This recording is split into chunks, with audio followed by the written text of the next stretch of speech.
Sino ka? At anong ginagawa mo rito? Ang dami namang tao dito. Kayo ba yung mga grupo na magnanakaw dun sa Kami amin? dapat ang nagtatanong niya sa'yo. Sino ka ba talaga? Ay, teka nga lang saglit. Kukunin ko lang to yung Teka, reaction ng baril. Naubusan na ako dito ng shabu. Padaanin niyo ako. Bibili lang ako. Pero, Ano kasi? ubos na yung stock namin. Ano sinasabi niyo? Di ba kaya nga kayo nandito dahil sa auction ngayong gabi? Tapos sabihin niyo wala kayong stock? Pero totoo talaga, wala na kaming stock dito. Siguro bigla nilang binago yung schedule. Kakaiba to. Usually tumatawag sila sa akin kapag may nababago sa plano. Pero ngayon wala.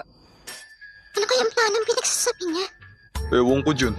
Wala naman akong natanggap na text or tawag, kaya ibig sabihin tuloy pa rin yung auction ngayong gabi. Auction? Sira ulo ba yan? Ewan. Mali ko. Okay. Mukhang wala namang tutol sa inyo kaya dadaan na ako. Teka lang muna saglit, may tanong pa ako sa'yo. Uy, Gagi, bitawan mo na siya. Baka siya yung ano.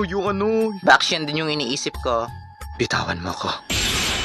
Narito ako upang kausapin ang team leader nyo at wala nang iba pa. Teka lang. Yung bansot na gasmas, yun sa lang team leader namin dito. At may tumatawag sa kanya sa telepono. At ang tawag niya dun, Ay, boss.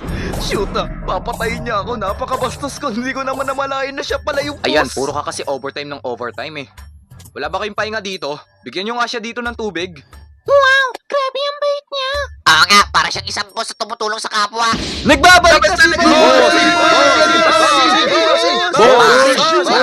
Bossing! Parang may nakita akong sumisilip dun sa taas. Sino kaya yun? Ah, talaga? Saan? Huli! Ang dami nila. Hindi ko ata sila kakayaning lahat. Yo. Ay nakong bata ka. Nandito ka lang pala.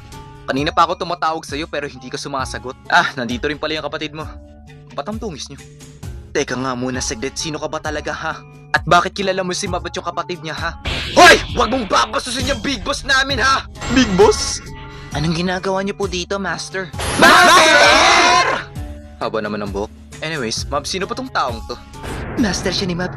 At the same time, leader din siya ng sindikato rito. Teka, ano ba nang gagawin? Awit na po kami dito, wala po kami kinalaman sa nangyari. Totoo ba yung mga sinasabi niya, ha? Ang totoo po talaga niyan ay... Hindi kita marinig. Top secret po kasi yun, boss. Ah, ganon? Kapag alam niyong mali, huwag niyo nang gagawin, maliwanag ba? Opo, boss! Ha?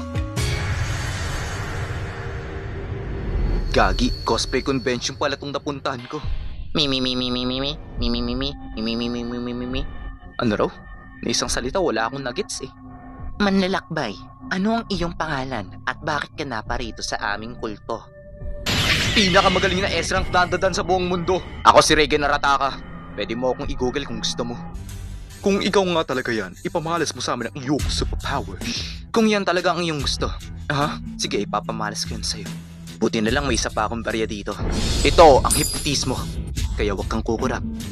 Titigan mo lang na maigi ang 5 pisong barya na ito. Ano naman ang magagawa niya? Kakaiba, wala akong maramdaman na kahit ano dyan. Ang master ni Kageyama. Ano kayang gagawin niya? Kinakabahan na ako. Wala akong maramdaman sa kanya. At dahil nakatiti ka na dito sa barya, Hypnosis Sponge! Hypnosis Sponge! Isa sa pinakadelikadong special move ni Regen! Ginagamit niya ito upang mailang ang kanyang mga kalaban at maihatid ang pinakadelikadong suntok sa buong kasaysayan.